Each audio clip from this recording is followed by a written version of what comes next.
সুনাম স্যারকে অবশেষে অনশন থেকে চিকিৎসার জন্য তুলে নিয়ে গেল পুলিশ।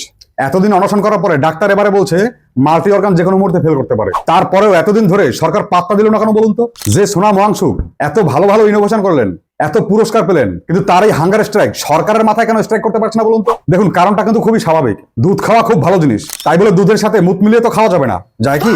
যাদের হাত ধরে উনি অনশন করছেন তাদের মধ্যে কেউ বলছে শুধুমাত্র আল্লাহর নামই থাকবে,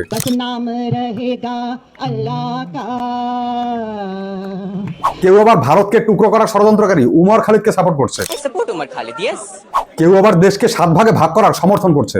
आपके यहाँ अगर कोई आता है और आपके देश के खिलाफ कहता है कि हम देश को 7 टुकड़ों में कर देंगे, आपको ये बर्दाश्त होगा?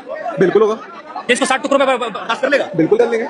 কেউ রামকে অপমান করছে, কেউ শিব ঠাকুরকে অপমান করছে, কখনো আবার আরএসএস মুর্দাবাদ স্লোগান চলছে। আর সব থেকে বড় কথা, যারা যারা এদের সাথে যোগ দিয়েছেন ম্যাক্সিমাম লোক কোনো না কোনো ভাবে দেশ বিরোধিতার কন্ট্রোভার্সিতে জড়িত। মোদ্দা কথা, যে উদ্দেশ্যে এই আরশোলা দল সুনামজিকে ফাঁসি দিল অনশন করার জন্য, এই আসল কথা বাদ দিয়ে শুধু হিন্দু বিরোধী কথাবার্তা আর দেশ বিরোধী কথাবার্তা চলে এখানে। প্রকৃতপক্ষে যেসব ছাত্র এই করাপ্টেড এডুকেশন সিস্টেমের বিরুদ্ধে কথা বলার জন্য এখানে জমায়েত করেছে এবং অসংখ্য আসামিও এখানে এসেছে, তারা এসব দেখে নিজেরাই আরশোলাদের বিরুদ্ধে কথা বলছে। দেখুন একবার নিজের চোখে।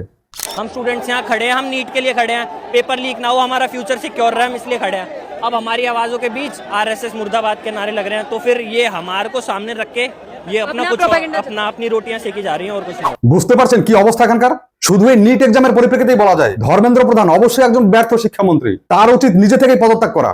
কিন্তু আসল কথা হলো, কংগ্রেস আমলে অনেকবার প্রশ্ন ফাঁস হয়েছে। আপনারা তো জানেন আমাদের পশ্চিমবঙ্গে কতবার পরীক্ষার প্রশ্ন ফাঁস হয়ে গেছে। কোথাও টাকার বিনিময়ে চাকরি হয়, কোথাও টাকার বিনিময়ে কলেজে ভর্তি হওয়া যায়, কলেজের ভেতরেই নেতা নেত্রীদের থ্রেট কালচার চলে। মোট কথা, বহুদিন ধরে এই শিক্ষা ব্যবস্থা সম্পূর্ণরূপে কলঙ্কিত। এবার শিক্ষামন্ত্রী ইস্তফা দিলেই শিক্ষা ব্যবস্থা দুর্নীতিমুক্ত হয়ে যাবে?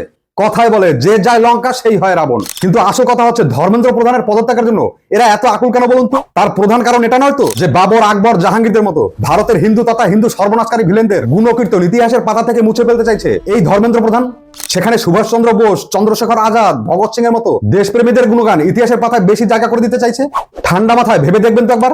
আর যদি আপনার ভাবনার সাথে আমার ভাবনা মেলে, অবশ্যই আমার চ্যানেলকে সাবস্ক্রাইব করে পাশে থাকবেন। জয় ভারত।